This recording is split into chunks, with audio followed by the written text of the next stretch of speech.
What's up, everyone? Welcome to the Big Ten Football Talk Podcast. I'm your host, Zach Guggenheim. We are going to be talking about a few different things, odds and ends. We're going to talk about coaching changes, and we're going to talk about the award shows, and we're going to circle back a little bit to the playoff decisions, and particularly how the media has been processing it. Make sure to like, follow, subscribe wherever you get your podcasts, Apple, Google, Spotify. If you're watching on YouTube, make sure to hit that like button, smash that subscribe button, leave a review. Make sure you're sharing this with your friends. Again, the way that you guys have been doing that over the past several weeks now has just been so encouraging. The way that you've really helped the show grow. Keep it up. I know we're starting to hit a lull, but bowl season's happening. We're going to have a bowl season pick show later on this week. So stay locked in, stay tuned, and make sure you are sharing with your friends. And again, if you want to talk with me, get at me, Instagram, X, and my email address, big10footballtalk@gmail.com. We're going to start with what I think was a surprise, but surprise and yet not surprise. So as soon as I dropped the podcast last week on Andy Kotelnicki and saying how great that hire is for Penn State and how it really positions them well for next year, I see on Twitter that there's a lot of smoke between Manny Diaz and Penn State. And in fact, my good friend Chris Ebersol texted me as he was listening to the episode saying, "Hey, just so you know, Manny Diaz is going to Penn State." And I said, I know, I'm a bit delayed. I know, but Manny Diaz is gone to Duke.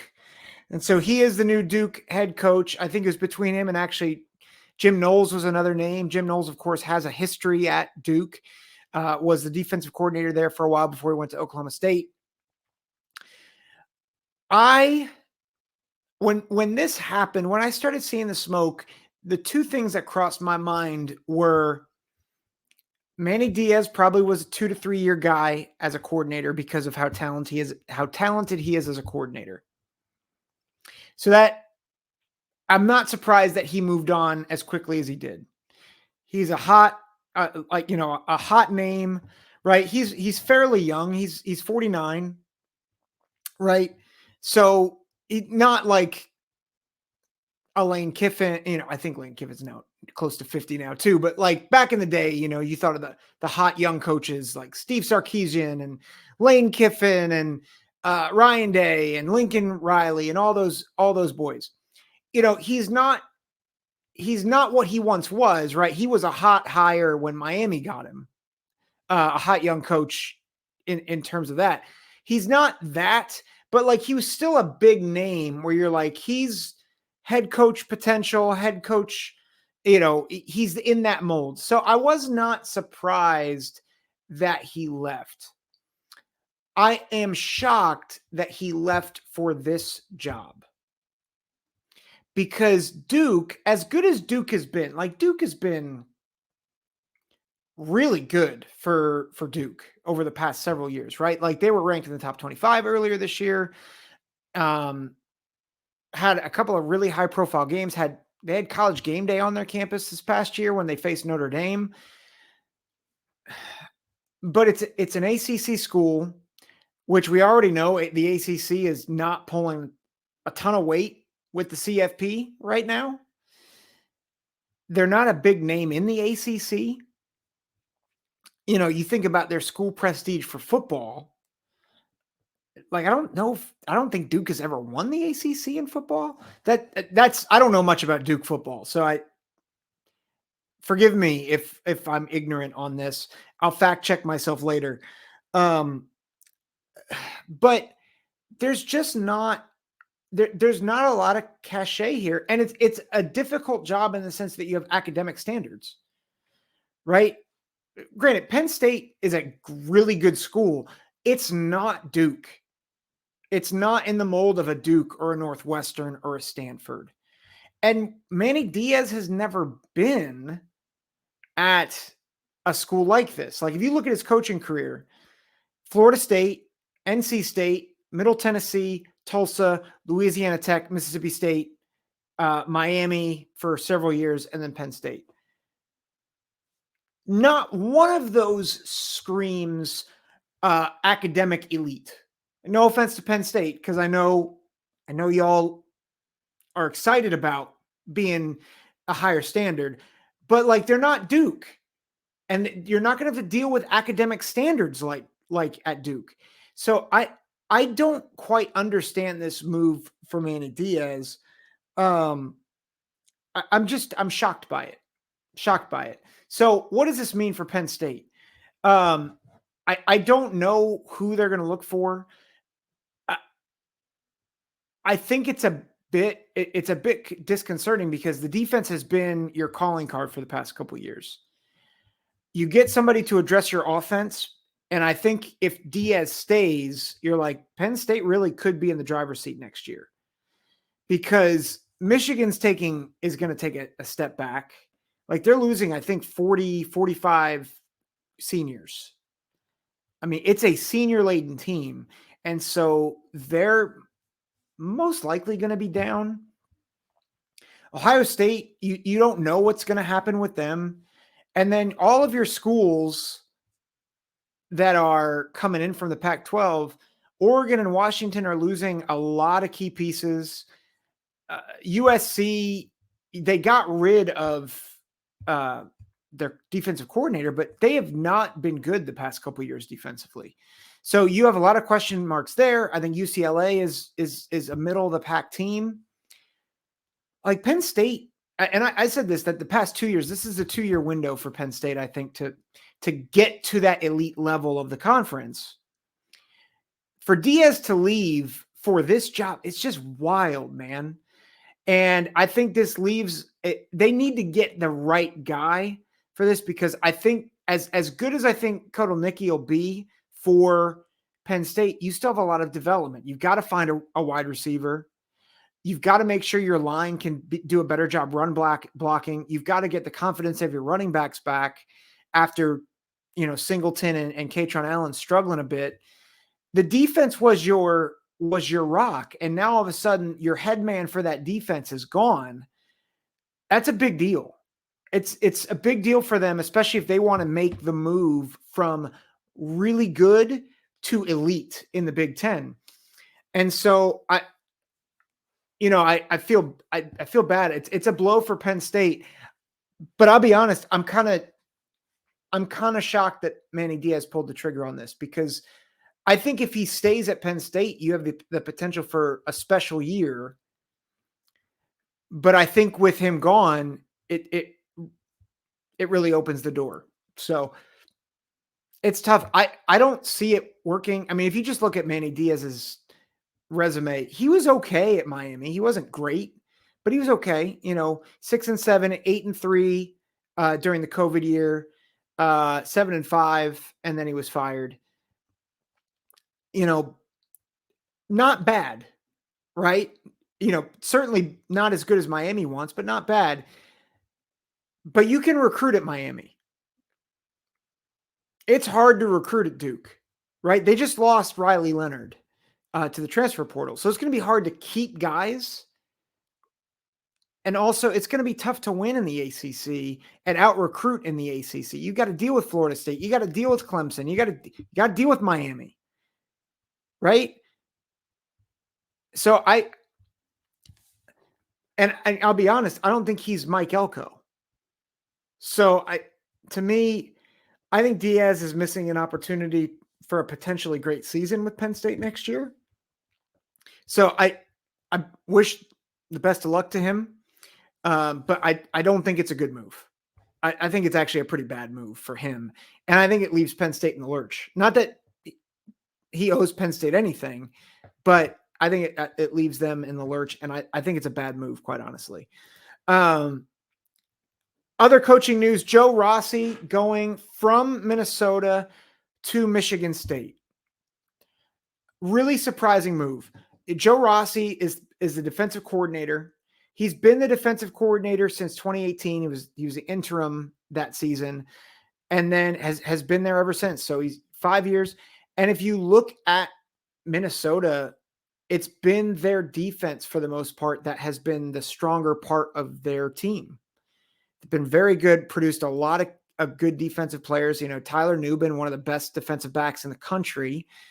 He has really developed middle of the road guys, developed some really good defensive players, sent them into the NFL, and now is going to a Michigan State team that, Jonathan Smith really building something there.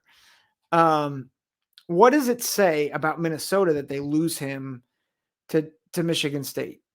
I've seen a lot of things on Twitter saying this is a lateral move. I don't know if I would agree with that. I think Minnesota is a good program. I don't know if they have the ceiling that Michigan State does, right? Michigan State, their ceiling was the playoff. Their ceiling in the new 12-team playoff world is the playoff. I'm not sure Minnesota, outside of like a great year, is perennially in that playoff discussion. Now, I'm not saying Michigan State can get to every year being in the discussion, but I mean, think about it. That's kind of where they were in the 4-team world for a stretch, right? 2013, they would have been in the 4-team playoff, right?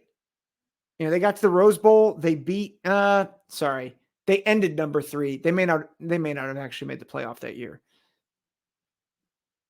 That's neither here nor there. They were in the they were in the discussion, at least, or would have been in the discussion in 2013. 2014, they were in the discussion up until their loss to Ohio State. 2015, they made it. 2017, 2021, things went their way, they were in the discussion. Like, Minnesota has never been in the discussion. They've been in the top 25 discussion. So to the Minnesota fans who are like, I can't believe that this is a lateral move, pump the brakes a little bit. I don't think it's a lateral move. I think Michigan State at their ceiling is better. Now, here's what I will say, and I've been saying it for months now. I do think it's an indictment of the staleness of where Minnesota is, in particular where PJ Fleck has led this program. I think PJ Fleck, I think he's living off of 2019. And he had a very good roster that I think he has underachieved with over the past several years, from 2021 and 2022. And they were not good this year. So I think it makes a lot of sense for Joe Rossi to go with a proven guy who knows how to build a program. He can help Jonathan Smith recruit in this area, which was one of my key concerns. He can fix the defense, which has been a perennial disaster under Mel Tucker, right? Anytime they faced any type of a high-flying offense, it was at least 40 points. Joe Rossi will fix that. And I think this is a great move for him. I think it's a great move for Michigan State. Do I think it's an indictment on Minnesota? I think so. I don't know how much of it is, but you have to read the tea leaves here on this, right? Minnesota's stagnated. I think PJ Fleck, like, they just lost their quarterback to the portal without anybody challenging him. Like, he was the heir apparent. And now all of a sudden he's gone and they've plateaued. And I don't know they're going to get any better under PJ Fleck. And I think this move might be indicative of that. So I think it's a great hire for Michigan State and a bad loss for Minnesota. We're going to go to award winners. So first off, the Heisman, Jaden Daniels out of LSU won the Heisman. Marvin Harrison out of Ohio State ranked 4th, but it was a distant 4th. And the only other Big Ten guys on that list, and it was very few votes, but it was Blake Corum and JJ McCarthy out of Michigan, which I think makes sense, right? They are the playoff team out of the Big Ten. but I think their stats really held them back, right? Like JJ McCarthy really slowed down at the end of the year. Blake Corum, he had a lot of touchdowns, I think 23 to end the season. So a lot of touchdowns, but his yards per carry was low. I still don't think he's eclipsed over 1,000 yards this season. They're just a ton of other backs who can boast better stats, which doesn't necessarily mean that you don't deserve consideration. You're not going to win the Heisman with under 1,000 yards. And JJ McCarthy was not putting up the numbers that Penix or Bo Nix were putting up. I think the defense was more noteworthy than those players. But don't make no mistake about it. Those two guys were super significant for Michigan's success this year. It's just, I thought it made sense that they got that they literally got a couple of votes or a few votes. And that made sense to me, but I don't think they should have been finalists. Quite honestly, I was a little surprised that Marvin Harrison got there, but I think his name had been out there all year. I think he had a great year last year. If Ohio State wins the Michigan game, I'm not so sure that Marvin Harrison doesn't win it, because Jaden Daniels, he won it because he had an exceptional season, not because he was the most valuable player on a playoff team. So I think it made sense though. Like Penix was really good this year, but they were really weak. He did not play great down the stretch. He won the games that they needed to, but he wasn't dynamic like you thought he would be. I think if Bo Nix and Oregon won the Pac-12, I think Bo Nix probably would have won it because he was dynamic. But the reality is Bo Nix and Marvin Harrison Jr., they fizzled, or their teams fizzled on their last game that they played. Michael Penix was not super explosive every single week. And Jaden Daniels had like 50 touchdowns and had over 1,000 yards rushing and close to 4,000 yards passing. It's impressive. So I have no beef with who won the Heisman. I do want to get to the awards winners for the Big Ten. There's been a lot of discussion about Marvin Harrison not deserving the Biletnikoff. And if you look at statistics, right, the three guys that were up for it, Rome Odunze out of Washington, Malik Neighbors out of LSU, both had better stats than Marvin Harrison. Both had better stats. I'd argue both had better passing attacks. Both had better quarterbacks. Both had better weapons around them. And I say that, I've said all season that Ohio State has the best weapons, but realize TreVeyon Henderson was out for a good chunk of the season.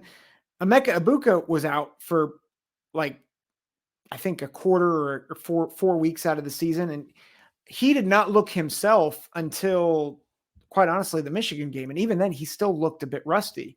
The only other guy that Marv had that really was a compliment to him all season long was Cade Stover. And his quarterback was not nearly as good. His offensive line wasn't nearly as good. So I think you have to take stats with a grain of salt on this. I would have been fine with any of the three, but I think a big reason why Marv, people are upset because people, obviously they're like, well, Marvin Harrison, look at his name. Of course he's going to win. It's bias. Well, yeah.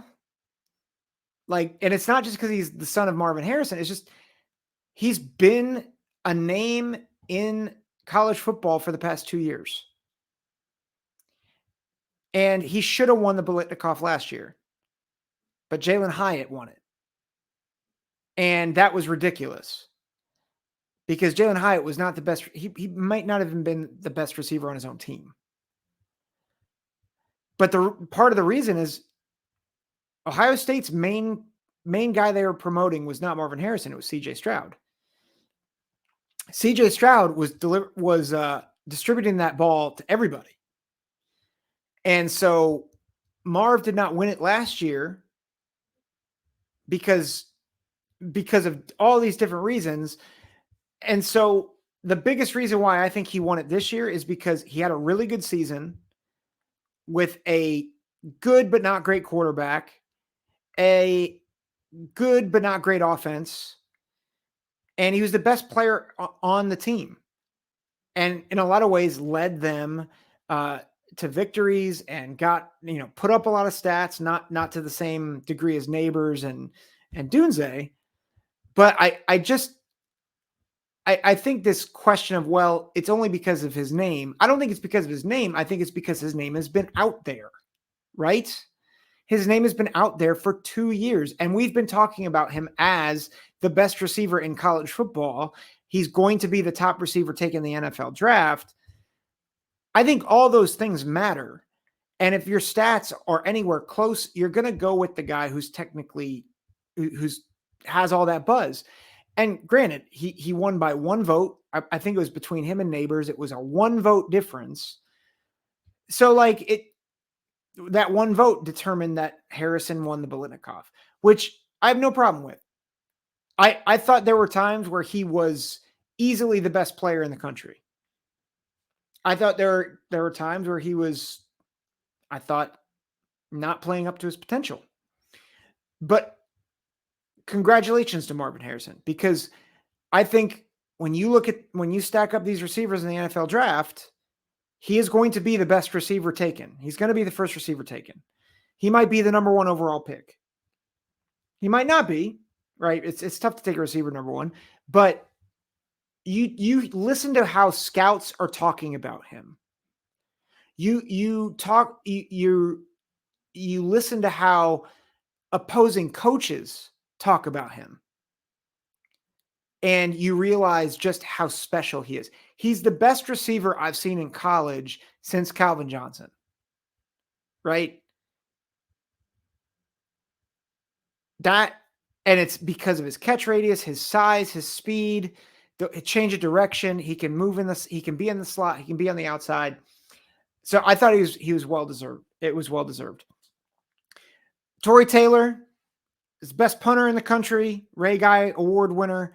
There was literally no controversy to this. Might have been the least controversial award ever because he's awesome. Why is he not getting Heisman consideration? I'm dead serious, by the way. Who is the most outstanding player?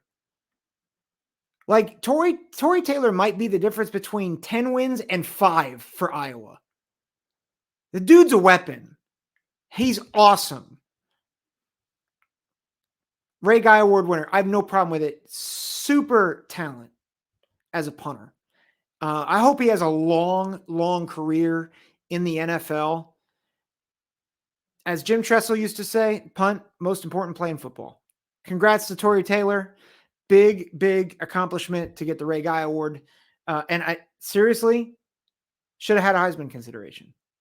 Should have had a Heisman consideration.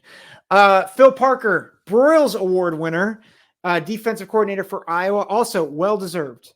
Well-deserved. You have to understand what it took for Iowa to get to 10 wins with how bad their offense is remarkable. Because it's not just that their offense can't score, but it puts your defense on the field for longer, right? Like you have to weather the offensive storm.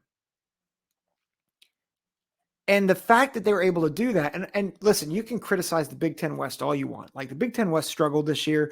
It was not a very good division, right? That's well documented. But the fact that this defense was able to be this disruptive and this effective while they're on the field all the time is remarkable. So, hats off to Phil Parker, longtime defensive coordinator. He deserved the Broyles Award winner. I think the only, and I'll get to this, the only one that maybe I think deserved it more is Sharon Moore out of Michigan. But you can't award him. Not with all the controversy. And I know controversy has been surrounding Signgate has kind of been in the back burner. You have to realize there's still a lot of smoke and, quite honestly, a lot of admitted fire that is going to be dealt with at some point. And even though you don't you still don't know who or what has been, who's involved, who knew what. We don't know. And I'm not going to comment more, but there's a reason why you couldn't award this to Sharon Moore. Right. And it's because it's the same reason why you can't give Jim Harbaugh Coach of the Year. You just can't, because there's so much surrounding that situation right now that you just realize, okay, it's what you've done is great, but also how bad was this and how much did you know? And are we going to take this away?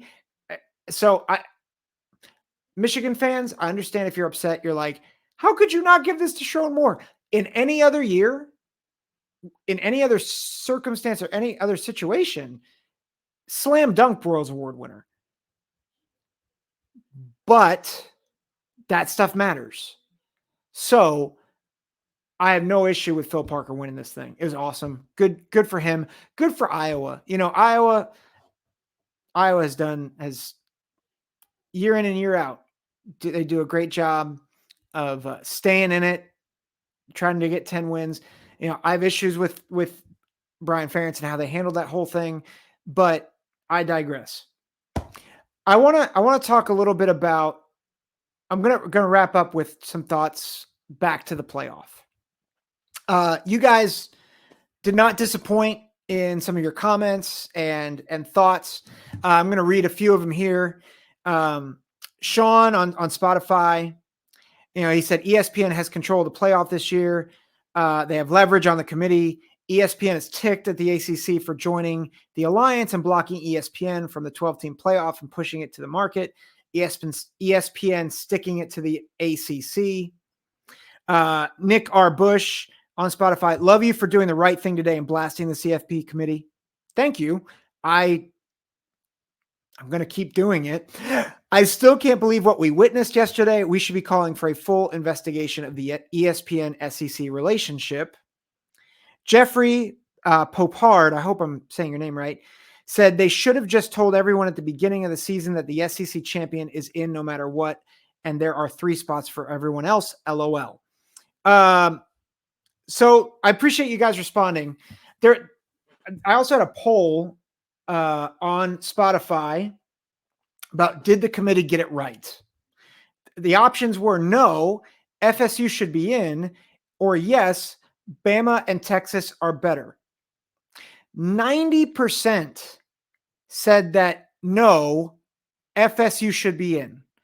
10% said Bama and Texas are better, yes. So, granted, it's a small poll, but in that poll, 90% said no, they got it wrong. FSU should be in. A couple of those comments address something that I want to address a little bit, which is the role of the media. The media, and I don't want to go into conspiracy theorist mode, because the reality is, I think ESPN would draw money with the playoff regardless. So I'm not going to go to the extremes of they need an SEC team in. I think that's a little, it's accusatory, it's inflammatory. I'm not going to go there. But there is a conflict of interest and probably a slight bias when ESPN owns the rights to this thing and they have contract agreements with different conferences, and it is weird to me that a TV network owns the rights to a championship. And it's been my concern for the past, ever since the playoff system originated. And you do have to address it at some point. you have to address the fact that ESPN has a contract with the SEC, much more so than any other conference in college football. And they do have some connection with the ACC, but not as much so as the AC or the SEC. And they literally have nothing with the Big Ten. I mean, everything NBC, CBS, and Fox are all where the Big Ten is right now. And so there is some concern there with bias, right? And bias is hard because the reality is bias is the thing that you don't see, right? You know, I'm sure as you hear me talk sometimes, my Ohio State bias is going to come out.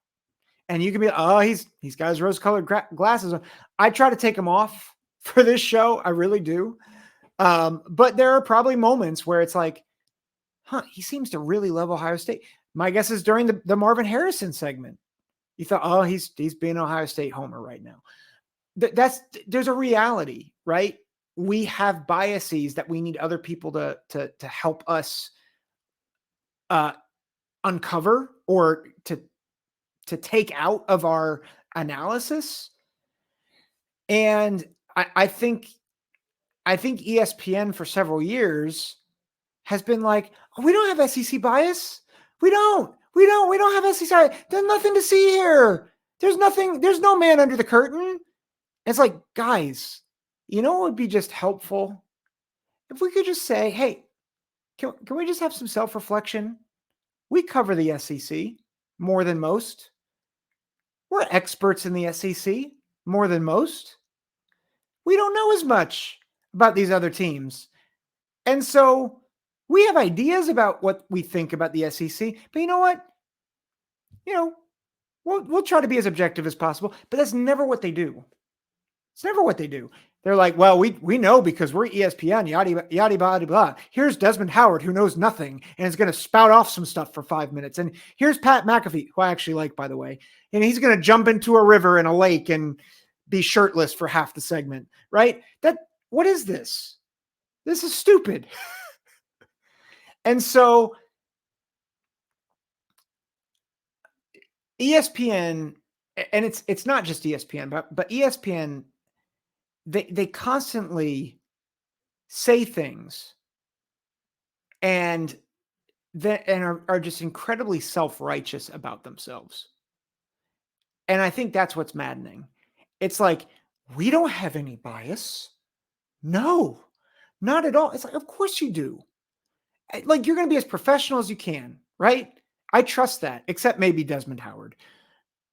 But we're going to be as professional as we can, right? We're going to be as unbiased as we can. Kirk Herbstreit, I have a lot of respect for him, right? Ohio State guy, bleeds Ohio State, scarlet and gray. But he does a great job of trying to be down the line, professional. But even him, he gets annoyingly, what's the word? He lacks self-awareness. And so let me bring this to the Florida State thing. There's been a lot of hubbub by Joel Klatt, who's on Fox, by Kirk Herbstreit, going around saying, we feel so sorry for Florida State. We feel so sorry for them. Like, I cannot believe, the pain that I can't imagine the pain that they're going through. Listen, you've been saying for the past several weeks how they might not get in the playoff, how they probably shouldn't be in the playoff, and how you would pick them not to be in the playoff. I don't doubt that you're sympathetic, but shut up. Like, just stop. Okay? Again, have you gone into those locker rooms and talked to those guys? Like, no. At least I don't think you have. Now, if you have, good on you.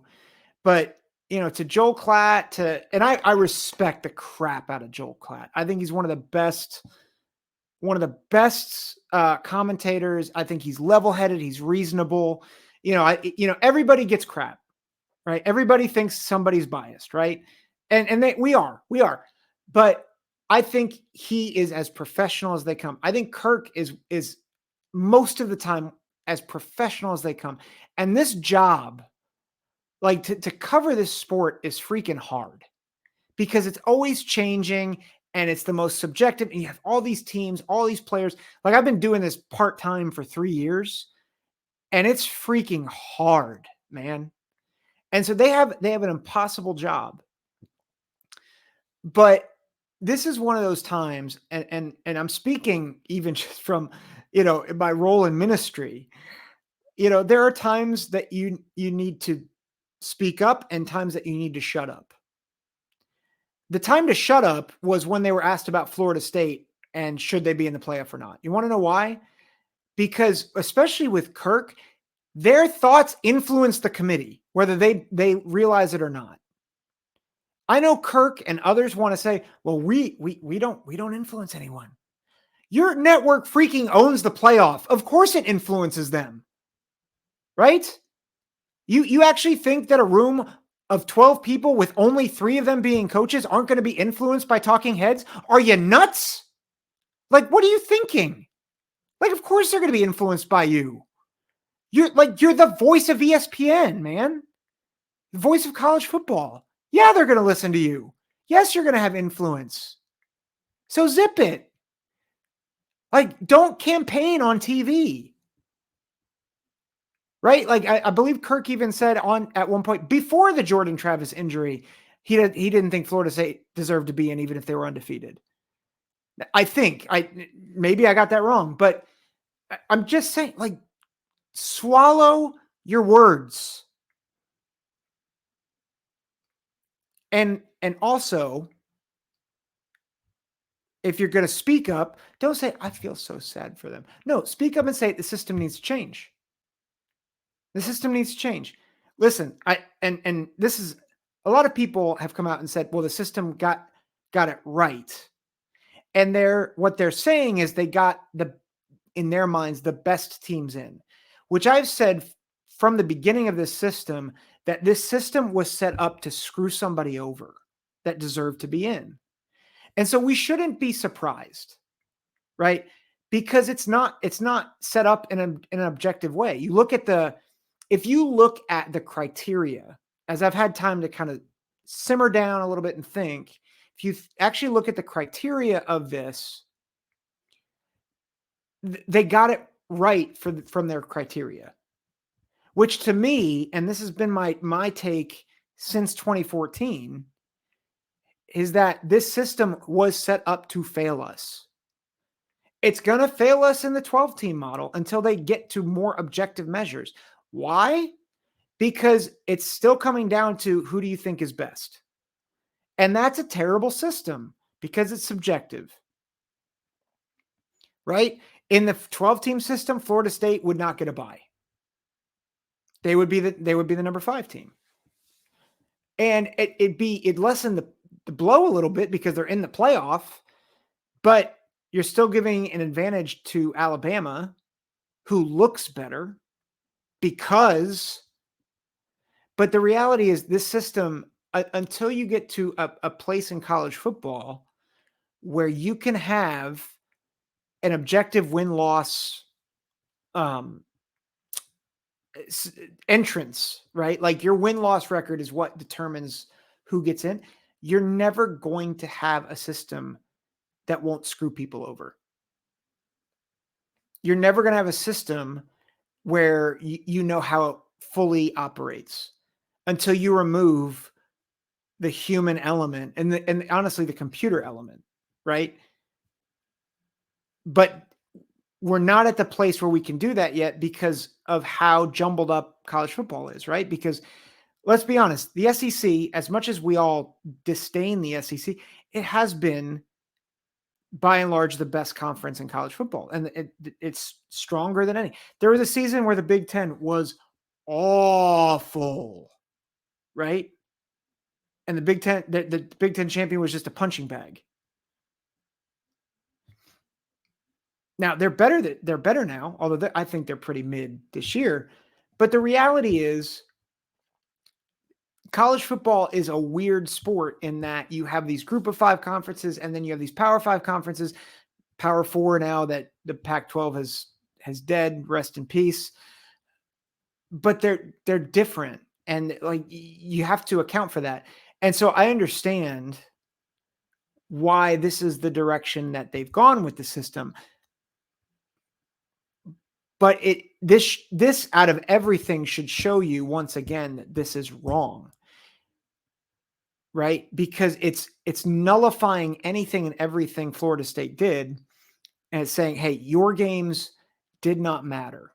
And I don't care. I love that, people are arguing that the games did matter. I love you, appreciate you. You're wrong.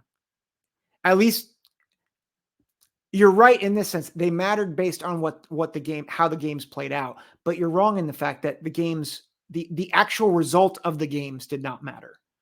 Which last time I checked,